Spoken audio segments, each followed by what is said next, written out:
अस्सलाम वालेकुम वरहमतुल्लाहि वबरकातुह।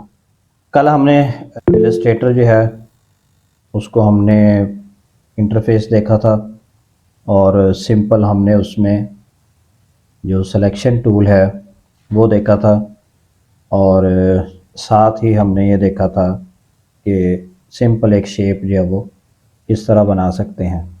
ये तो एक बिगिनर क्लास थी, मतलब एक सिंपल सा था, ये तकरीबन आप लोगों को मालूम ही होगा।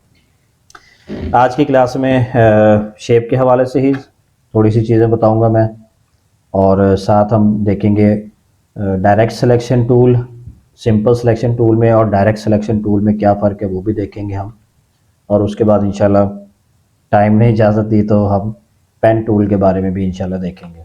जब हम कोई भी शेप इलस्ट्रेटर के अंदर बनाते हैं तो एक तो उसके हमें ट्रांसफॉर्म टूल्स नज़र आ रहे होते हैं जो कि इस वक्त भी आप लोगों को नज़र आ रहे होंगे।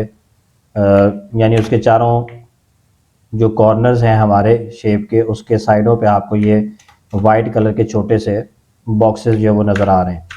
ठीक है जी, ये ट्रांसफॉर्म टूल्स कहलाते हैं। इनको पकड़ के आप शेप का साइज़ बड़ा छोटा जो है वो माउस के ज़रिए से कर सकते हैं। ये जब हम सिंपल सिलेक्शन टूल से किसी शेप को सिलेक्ट करते हैं तो तब हमें ये ट्रांसफॉर्म टूल्स जो है वो नज़र आएंगे। फॉर एग्ज़ाम्पल मैं एक सर्कल ड्रॉ कर लेता हूँ। ठीक है जी। सर्कल में भी अगेन वही चीज़ है कि अगर आप परफेक्ट सर्कल ड्रॉ करना चाह रहे हैं तो आप ड्रॉ करते वक्त सिंपल शिफ्ट का बटन साथ में प्रेस कर दें तो ये आपका सर्कल जो है वो परफेक्ट सर्कल बनेगा। अगर आप साथ में ऑल्ट का बटन भी प्रेस कर देते हैं तो आपका जो माउस का कर्सर होगा उसके दोनों तरफ ये एक्सपैंड होगा। ठीक है, फॉर एग्जांपल मैं ऑल्ट का बटन भी साथ प्रेस कर देता हूँ तो जहाँ से आपने ड्रॉ करना शुरू किया है उसके चारों तरफ इस तरीके से ये शेप ड्रॉ होगी। मिसाल के तौर पर मैं आप लोगों को एक बना के दिखाता हूँ।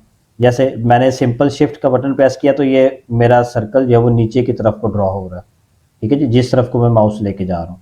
अगर मैं साथ में ऑल्ट का बटन भी प्रेस कर दूँ तो अब यह देखें कि ये चारों तरफ जो है वो इस तरीके से ड्रॉ होता है। बाज़ औक़ात हमें इस चीज़ की ज़रूरत भी पड़ जाती है कि हमने शेप को इस तरीके से ड्रॉ करना है। फॉर एग्ज़ाम्पल मैं सर्कल जो है वो इस वाले रेक्टेंगल के बिल्कुल बीच में बनाना चाह रहा हूँ तो मैं सिंपल सर्कल टूल मैंने सेलेक्ट किया और इसके सेंटर में आके, ठीक है जी, यहाँ से मैं ड्रॉ करूँगा। साथ ही मैं ऑल्ट का बटन मैंने प्रेस किया और शिफ्ट का, तो ये इसके सेंटर में इस तरह ड्रॉ होगा।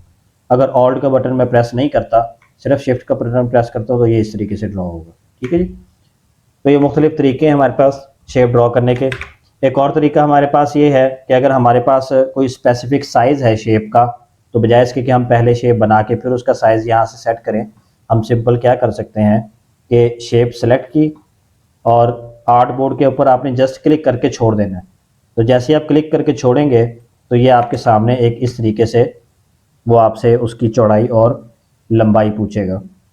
यहाँ पे आप जो है वो उसको साइज़ जो भी आप देना चाहते हैं। इसमें अगेन यही बात है कि अगर आप इंचेस के अंदर भी साइज़ लिखेंगे तो वो ऑटोमेटिकली आपका जो सिलेक्टेड यूनिट है उसके अंदर कन्वर्ट हो जाएगा। आप फीट्स के अंदर लिखेंगे तो ऑटोमेटिकली कन्वर्ट हो जाएगा। फॉर एग्जांपल मैं यहाँ पे 2.5 इंचेस लिख देता हूँ। इंचेस के लिए हम शॉर्ट फॉर्म जो है वो IN लिखते हैं, 2.5 IN।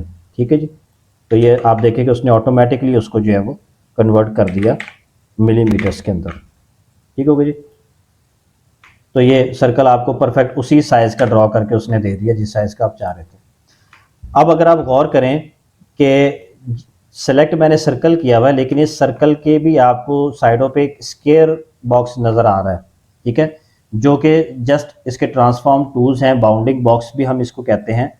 तो ये हमें सिर्फ वो शो हो रहा है, ओरिजिनल शेप हमारी सर्कल में ही है।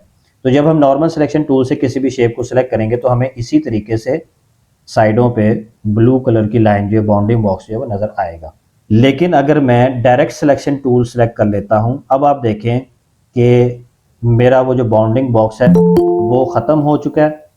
ठीक है, जबकि मुझे अब कुछ और किस्म के ये ब्लू डॉट्स जो है वो नज़र आ रहे हैं। एक ये आपको नज़र आ रहा है, एक ये नज़र आ रहा है, एक ये और एक ये।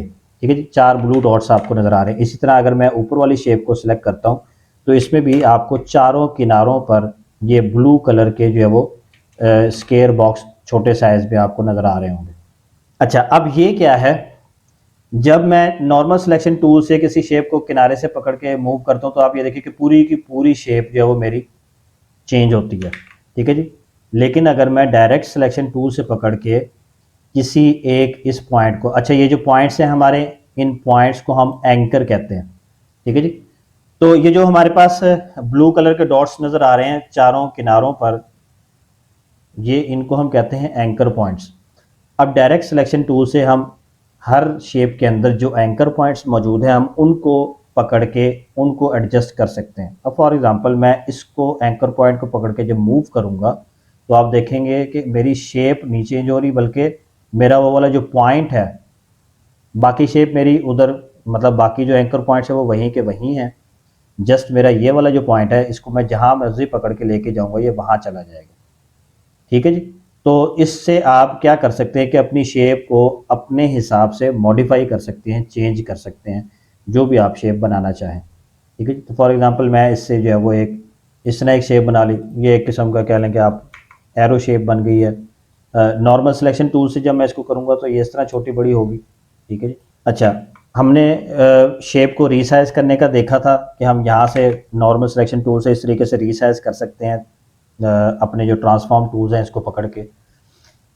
रोटेट करना हो अगर हमने अपनी शेप को, तो हमारे पास अगरचे प्रॉपर्टीज़ में साइड पे राइट साइड पे जो हमारे पास प्रॉपर्टीज़ हैं यहाँ पे हमारे पास ये मौजूद है रोटेट का ऑप्शन, कि कितने एंगल पे आप इसको रोटेट करना चाह रहे हैं। लेकिन अगर आप डायरेक्टली रोटेट करना चाह रहे हैं शेप को, तो आप सिंपल ये जो आपके ट्रांसफॉर्म टूल्स हैं इसके थोड़ा सा अपने माउस के कर्सर को बाहर लेके जाएं तो ये देखें कि आपका माउस का कर्सर जो है वो थोड़ा सा चेंज हो चुका है और एरो जो है वो इस तरह से बन गए। तो अब आप अगर इस शेप को पकड़ के माउस मूव करेंगे तो ये रोटेट होगी, ठीक है जी। अब ये देखें कि मैं इसको शेप को अपनी रोटेट कर सकता हूँ। रोटेट करते वक्त अगर आप साथ में शिफ्ट का बटन प्रेस कर देते हैं तो ये 45 के एंगल पे रोटेट होगी, यानी इस टाइम ये 0 एंगल पे है, यहाँ से पकड़ के मैं इसको शिफ्ट का बटन प्रेस किया और ये मूव किया तो ये अब 45 के एंगल पे रोटेट हुई है, ठीक है जी। दोबारा मैं इसको शिफ्ट का बटन प्रेस करके दोबारा मूव करूंगा तो ये 90 के एंगल पे मूव हो जाएगी, यानी 45 के इंक्रीमेंट के साथ ये शिफ्ट का बटन अगर आप प्रेस करेंगे तो इस तरीके से मूव होगी, ठीक होगी जी। तो डायरेक्ट सिलेक्शन टूल से हम जो है वो किसी भी शेप को इस तरीके से मॉडिफाई कर सकते हैं, ठीक है जी। यानी उसके एंकर पॉइंट्स को पकड़कर हम जो है जहाँ भी जिस तरह भी रखना चाहें, जो भी डिज़ाइन बनाना चाहें वो हम बना सकते हैं। अब ये एक सिंपल रेक्टेंगल था, इसके अंदर हमारे पास 4 किनारे थे और हर किनारे के ऊपर, जी एंगल का मैं बता देता हूँ, तो 4 किनारे थे, चारों का जो है वो हमारे पास 4 एंकर पॉइंट्स मौजूद थे। लेकिन इसका हरगिज़ ये मतलब नहीं है कि 4 ही एंकर पॉइंट्स को हम इस्तेमाल कर सकते हैं, हम इसके अंदर मज़ीद एंकर पॉइंट्स ऐड कर सकते हैं।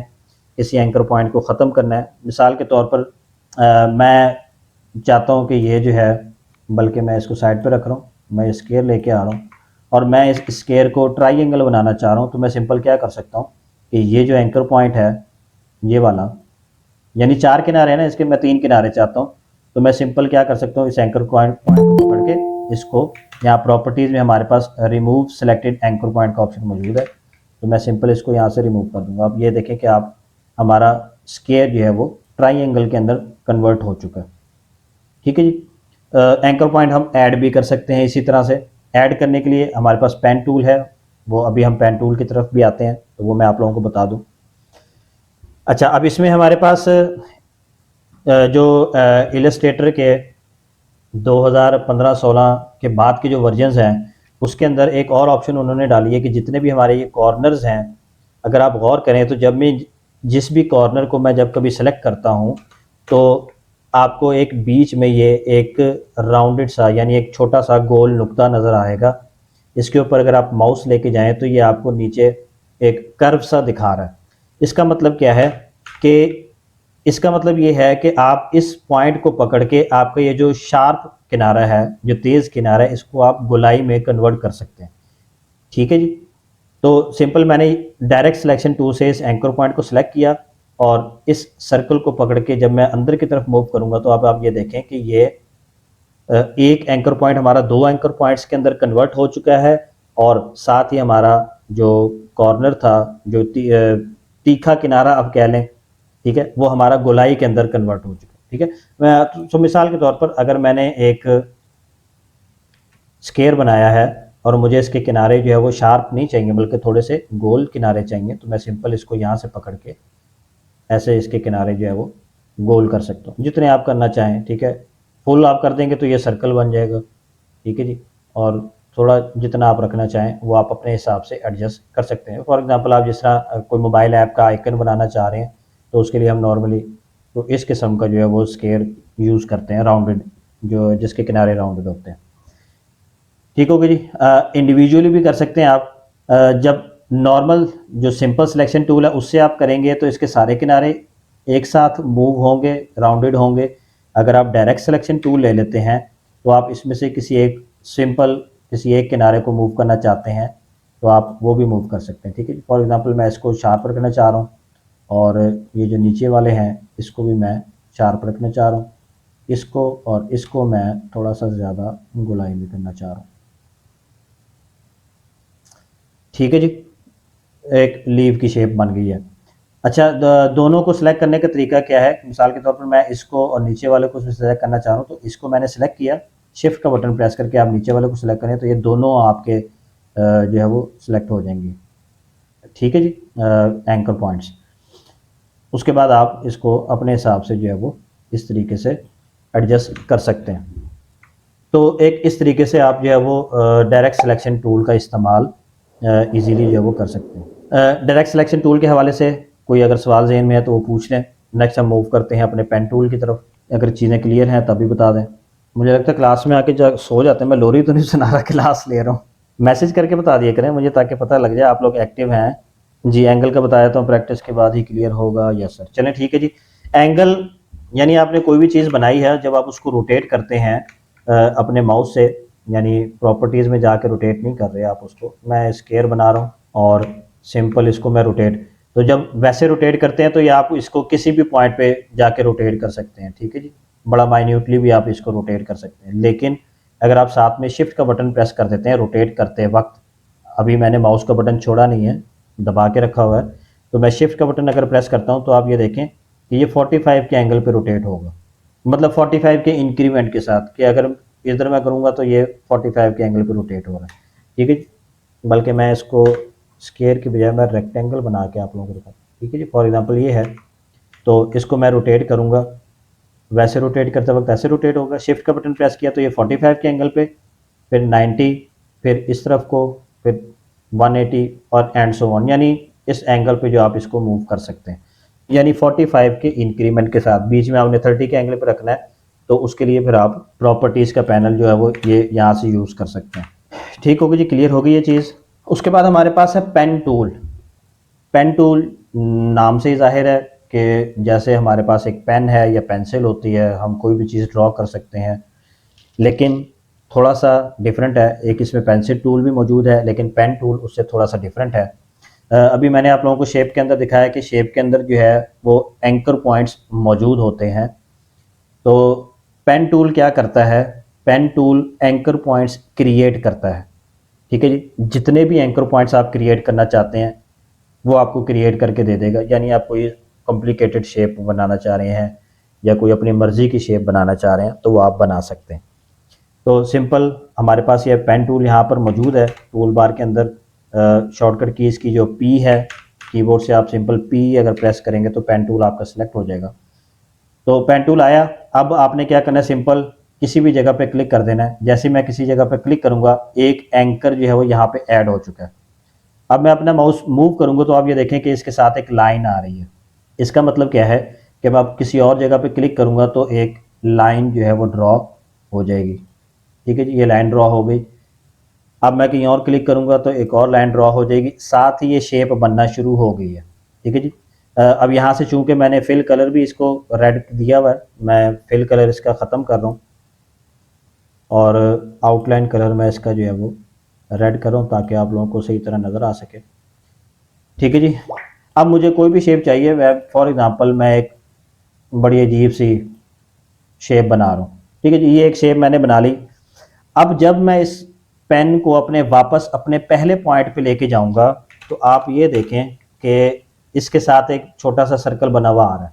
ठीक है जी, इसका मतलब क्या है कि जैसे ही मैं अपने स्टार्टिंग पॉइंट के ऊपर आके क्लिक करूंगा तो ये एक मेरी मुकम्मल शेप बन जाएगी। ठीक है जी, अब इस शेप के अंदर मैं सारी वो मेरी प्रॉपर्टीज़ अप्लाई होती हैं जो कि आपके किसी भी शेप के ऊपर है। आप इसके ऊपर फिल कलर लगा सकते हैं या आप इसका स्ट्रोक कलर चेंज कर सकते हैं। ठीक है जी, फॉर एग्जांपल मैं इसके अंदर फिल कलर जो है वो एक लाइट सा फिल कलर दे देता हूँ। ठीक है जी, तो ये एक फिल कलर इसके अंदर मैंने रख दिया। अब अगेन इसमें वही है कि अगर आपने ये शेप बना ली है, आप इसमें कुछ चेंजेस करना चाह रहे हैं, सिंपल आपने क्या करना है, अपना डायरेक्ट सिलेक्शन टूल ये लेना है और आप किसी भी एंकर को इंडिविजुअली सिलेक्ट करके आप उसको एडजस्ट कर सकते हैं। ठीक है जी, फॉर एग्जांपल मैं इसको इस तरीके से एडजस्ट करना चाह रहा हूँ, तो ये आप इस तरीके से इसको एडजस्ट कर सकते हैं। ठीक हो गया जी। अच्छा, इसमें ये चीज़ है कि अगर आप एंकर पॉइंट को पकड़ के मूव करते हैं तो आपका सिर्फ वो पॉइंट मूव होगा। अगर आप बीच में से लाइन को पकड़ लेते हैं, फॉर एग्जांपल दोनों एंकर पॉइंट्स के बीच जो फासला है उसको हम पाथ कहते हैं। तो अगर आप पाथ को पकड़ के मूव करते हैं तो वो पूरा का पूरा पाथ आपका इस तरीके से मूव होगा। ठीक है जी। अब इस शेप में आपको डायरेक्ट सिलेक्शन टूल में और सिंपल सिलेक्शन टूल में फ़र्क नज़र आएगा। फॉर एग्जांपल अगर मैं मुझे ये वाला जो किनारा है, ठीक है जी, ये वाला जो किनारा है मुझे थोड़ा और नीचे चाहिए, तो मैं सिंपल सिलेक्शन टूल से ये काम नहीं कर सकता। यानी मैं इसको पकड़ के यहाँ से मूव नहीं कर सकता, बड़ा नहीं कर सकता। अगर मैं इसको बड़ा करूँगा तो पूरी की पूरी शेप मेरी बड़ी होगी। ठीक है, मुझे शेप बड़ी नहीं करनी, मुझे जस्ट ये वाला जो किनारा है इसका, इसको मज़ीद नीचे तक लेके आना। तो हम डायरेक्ट सिलेक्शन टूल इस्तेमाल करेंगे। शॉर्टकट की डायरेक्ट सिलेक्शन टूल की ए है, कीबोर्ड से ए का बटन प्रेस करेंगे तो आपका डायरेक्ट सिलेक्शन टूल सेलेक्ट हो जाएगा ऑटोमेटिकली। आप यहाँ से इसको सेलेक्ट करें और इसको प्रेस करके आप यानी जहाँ पे भी आप लेके जाना चाहते हैं वो लेके आ जाए। ठीक हो गया जी। अच्छा, अब ये जो एंकर पॉइंट्स हमारे पास इसमें एडेड हैं, मैं सर्कल को भी साथ रख रहा हूँ जस्ट आप लोगों को दिखाने के लिए। जब मैं एंकर इसको सर्कल को सिलेक्ट करके अपना डायरेक्ट सिलेक्शन टूल सेलेक्ट करता हूँ और यहाँ से मैं किसी एक एंकर पॉइंट को सिलेक्ट कर लेता हूँ, तो आप गौर करें कि जब मैंने यहाँ पे एंकर पॉइंट को सिलेक्ट किया तो मुझे दो नई चीज़ें नज़र आ रही हैं। यानी ये आपको यहाँ पर एक ये और एक, यानी इसके लेफ़्ट और राइट पे आपको ये ब्लू कलर की लाइन नज़र आ रही है और इनके साइड पे दो आपको छोटे छोटे सर्कल नज़र आ रहे हैं। ये क्या है? ये दरअसल आपके हैंडल्स हैं, यानी जिस एंकर को आपने सेलेक्ट किया हुआ है उस एंकर के हैंडल्स हैं। ये एंकर के हैंडल्स यहाँ पर क्यों नहीं थे? इसलिए नहीं थे कि ये वाला एंकर हमारा कॉर्नर पर मौजूद है और इसके ऊपर अभी हमने कर्व अप्लाई नहीं किया। कर्व क्या होता है कि जैसे फॉर एग्जांपल मैंने आपको बताया था कि हम इसको राउंड कर सकते हैं, तो जैसे मैंने इसको किनारे को ये राउंड किया तो ये अब इसमें कर्व ऐड हो गए। अब अगर मैं एंकर इसको सिलेक्ट करूँगा तो आप ये देखें कि इसमें हैंडल्स जो है वो ऐड हो चुके हैं। ठीक है जी। तो ये हैंडल्स क्या करते हैं? दरअसल हमारे एंकर पॉइंट के कर्व को जो है एडजस्ट करते हैं कि आपने कितना कर्व रखना है और कितना नहीं। तो फॉर एग्जांपल मैंने ये सर्कल वाले जो एंकर पॉइंट है ऊपर वाले को मैंने सेलेक्ट किया और इसके जो राइट साइड वाला हैंडल है इसको पकड़ के मैं मूव कर देता हूँ ऊपर की तरफ। ठीक है जी। अब जैसे मैंने इसको मूव किया, आप देखें कि मेरा जो लेफ्ट साइड वाला हैंडल है वो भी इसके साथ ही ऑटोमेटिकली मूव हो रहा है। अब इस तरीके से हम इसका शेप को थोड़ा सा चेंज कर सकते हैं। ठीक हो गया जी। तो आप पेन टूल को इस्तेमाल करते हुए इस तरह मुख्तलिफ जो है वो कस्टम शेप्स आप ड्रॉ कर सकते हैं। जिस किस्म की भी शेप आपने ड्रॉ करनी है, फिर उसको आप बाद में एडजस्ट करना चाहते हैं आप उसको एडजस्ट कर सकते हैं। हाँ, इसमें एक चीज़ आप लोगों ने ज़हन में रखनी है कि जब आपने पेन टूल से कोई भी शेप बनानी है तो जहाँ से आपने स्टार्ट किया था वापस आके आपने उस शेप को क्लोज़ करना है। ठीक है जी। अगर आप उस शेप को क्लोज़ नहीं करते, फॉर एग्जांपल मैं यहाँ से एक इस वाली शेप में से ये वाली साइड में इसकी डिलीट कर देता हूँ। ठीक है जी। अब ये अगर आप गौर करें तो मैंने आउटलाइन चूँकि अप्लाई की हुई है लेकिन मुझे इस किनारे पे आउटलाइन नहीं नज़र आ रही। क्यों नहीं नज़र आ रही? कि मेरा एंकर पॉइंट यहाँ पे आके ख़त्म हो गया। ठीक है जी। यहाँ से स्टार्ट हुआ और यहाँ पे आके ख़त्म हुआ, ये दोनों आपस में मिले हुए नहीं हैं। तो ये आप लोगों ने हमेशा ज़हन में रखना है। हाँ, अगर आपको कभी ऐसी कोई चीज़ ड्रॉ करने की ज़रूरत पड़ गई है तो आप इस तरह भी कर सकते हैं। मिसाल के तौर पर मैं एक, जिस तरह आप लोगों ने देखा होगा पाई चार्ट्स होते हैं, तो मैं एक सर्कल ड्रॉ कर रहा हूँ और इस सर्कल में मैं डायरेक्ट सिलेक्शन टूल से ये वाला हिस्सा पकड़ के डिलीट कर रहा हूँ। ठीक है जी। और इसका मैं फिल कलर जो है वो ख़त्म कर रहा हूँ। ठीक हो गई। तो मीन्स कि आपने अगर इस तरह का कोई शेप ड्रॉ करनी है तो वो आप इस तरीके से कर सकते हैं। पेन टूल की चीज़ समझ में आ गई है। अच्छा, अब मैंने जिस तरह आप लोगों को बताया था कि अगर आपने पहले से कोई शेप बनाई हुई है, आप उसके अंदर मजीद एंकर पॉइंट्स भी ऐड कर सकते हैं, या अगर आपने कोई एंकर पॉइंट डिलीट करना है तो आप डिलीट कर सकते हैं। तो उसके लिए हमारे पास ये पेन टूल ही मौजूद है। ये जो हमारे पास पेन टूल मौजूद है, जब आप इसको सिलेक्ट करेंगे तो मैं आपको अगर जूम करके दिखाऊं, आप इसको किसी भी पाथ के ऊपर लेके जाएंगे तो आप ये देखें कि इसके साथ प्लस का निशान बना हुआ आ रहा है। इसका मतलब क्या है कि आप इस पर अगर क्लिक करेंगे तो यहाँ पे एक एंकर पॉइंट ऐड हो जाएगा ऑटोमेटिकली, ठीक है जी। और अगर आप किसी बने बनाए एंकर पॉइंट के ऊपर इसको लेके जाएंगे तो वहाँ पे माइनस का बटन नज़र आ रहा है। इसका मतलब क्या है कि आप इस एंकर पॉइंट को डिलीट कर सकते हैं। तो फॉर एग्जांपल मैंने इस पर क्लिक किया तो ये एंकर पॉइंट मेरा डिलीट हो जाएगा। अच्छा, अब दो चीज़ें आप लोगों ने जहन में रखनी है कि जब मैंने यहाँ से डिलीट किया था तो ये मेरा पूरा का पूरा पाथ ही डिलीट हो गया, ठीक है जी। जबकि यहाँ से जब मैंने डिलीट किया है तो सिर्फ एंकर पॉइंट डिलीट हुआ। ये चीज़ आप लोगों ने जहन में रखनी है कि डायरेक्ट सिलेक्शन टूल से जब आपने एंकर पॉइंट, फॉर एग्जांपल मैंने ये वाला एंकर पॉइंट सेलेक्ट किया और मैं कीबोर्ड से डिलीट का बटन प्रेस कर देता हूँ, तो इससे क्या होगा कि आपका वो anchor point with path delete हो जाएगा। यानी एंकर पॉइंट भी डिलीट हो जाएगा और उसकी दोनों साइडों पे जो पाथ बना हुआ था, जो लाइन मौजूद थी, वो भी डिलीट हो जाएगी। तो अगर आपने जस्ट एंकर पॉइंट डिलीट करना है लेकिन आप ये चाहते हैं कि मेरा पाथ मौजूद रहे, उसमें से एक एंकर पॉइंट सिर्फ ख़त्म हो, तो उसके लिए आपने पेन टूल इस्तेमाल करना है। यानी पेन टूल लेके आए उसके ऊपर और माइनस कर दें इसको, तो ये आपका पाथ मौजूद रहेगा, एंकर पॉइंट आपका डिलीट हो जाएगा। इसी तरह अगर मैं डायरेक्ट सिलेक्शन टूल से कोई पाथ सेलेक्ट कर लेता हूँ, ठीक है जी, मैंने ड्रैग करके ये वाला पाथ सेलेक्ट किया।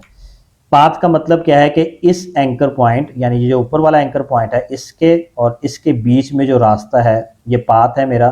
तो मैंने इसको सेलेक्ट किया और कीबोर्ड से डिलीट का बटन प्रेस किया, तो अब आप देखें कि ये वाला पाथ भी डिलीट हो चुका है, ठीक है जी। ये एंकर पॉइंट यहाँ पे अकेला रह गया। तो अगर आपने पाथ मुकम्मल डिलीट करना है या एंकर पॉइंट ऐसे डिलीट करना है कि उसके साथ पाथ भी डिलीट हो जाए, तो आपने कीबोर्ड से डिलीट का बटन प्रेस करना है।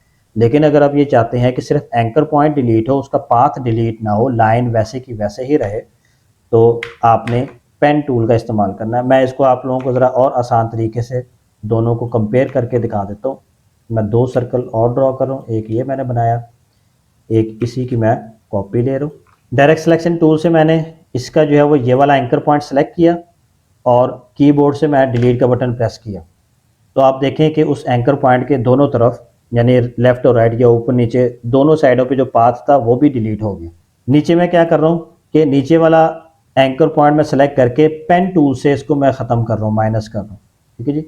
तो मैंने सिंपल पेन टूल से इसको माइनस किया। तो अब आप देखें कि मेरी शेप क्लोज्ड है और पाथ मौजूद है, पाथ डिलीट नहीं हुआ, सिर्फ और सिर्फ एंकर पॉइंट जो है वो डिलीट हुआ है।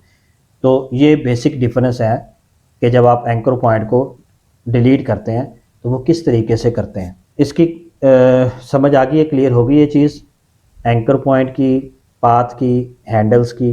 अबैदुर्रहमान जी समझ आ गई है जी। मुबशर भाई मौजूद हैं, समझ आ रही है। तहसीन भाई, चलो ठीक हो गया जी। अच्छा जी, उसके बाद हमारे पास स्ट्रोक का टॉपिक है हमारा।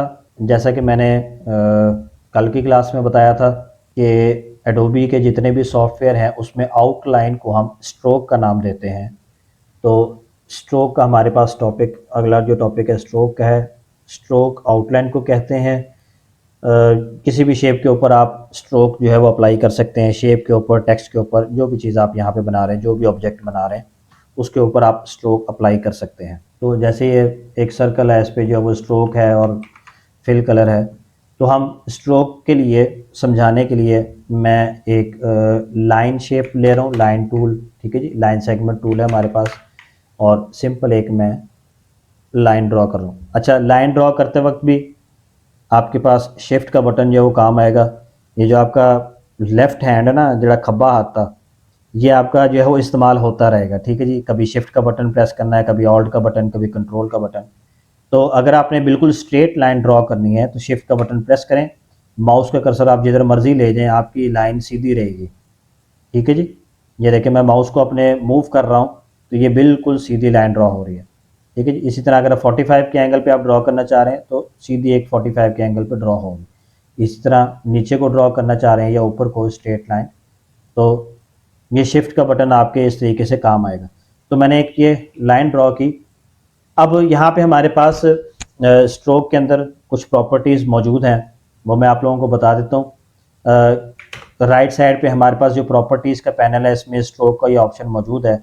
अगर आप इस पर क्लिक करें तो यहाँ पे भी प्रॉपर्टीज़ आ रही हैं, लेकिन मैं इसका पैनल जो है वो आपको खोल के मुकम्मल इसकी जो सेटिंग है वो दिखा दूँगा। पैनल कैसे खोलना है, आपने विंडो में जाना है। विंडो में जाके आपने नीचे जो है आपके पास स्ट्रोक का ऑप्शन मौजूद है, आपने इस पर क्लिक करना है तो ये आपके पास स्ट्रोक का एक अलग से पैनल खुल जाएगा। अब इसमें आपको इस तरह से प्रॉपर्टीज़ कुछ भी नहीं शो हो रही, सिर्फ इस स्ट्रोक की जो मोटाई है यानी लाइन की मोटाई शो हो रही है। तो आपने क्या करना है कि ये जो ऑप्शन वाला बटन है, एडोबी के जितने भी सॉफ्टवेयर हैं उसमें आप लोगों को ये वाला जो बटन है 3 लाइनों वाला, इसको हैमबर्गर मेन्यू भी कहते हैं हम, ऑप्शन बटन कह लें आप, जो भी नाम देना चाहें। तो ये बटन आपको बहुत ज़्यादा जो है वो इस्तेमाल करना पड़ेगा, बहुत ज़्यादा जगहों पे आपको नज़र भी आएगा। तो इस बटन पे आपने क्लिक करना है और यहाँ पे शो ऑप्शंस का ऑप्शन मौजूद है, इसको आपने क्लिक कर देना है। तो स्ट्रोक के हवाले से, आउटलाइन के हवाले से जितने भी ऑप्शंस हैं ये आपके सामने इस तरीके से ओपन हो जाएंगे। सबसे पहले हमारे पास स्ट्रोक का वेट है, यानी उसकी मोटाई है, आप कितनी रखना चाह रहे हैं। ये बाय डिफ़ॉल्ट साइज़ है 0.353 mm।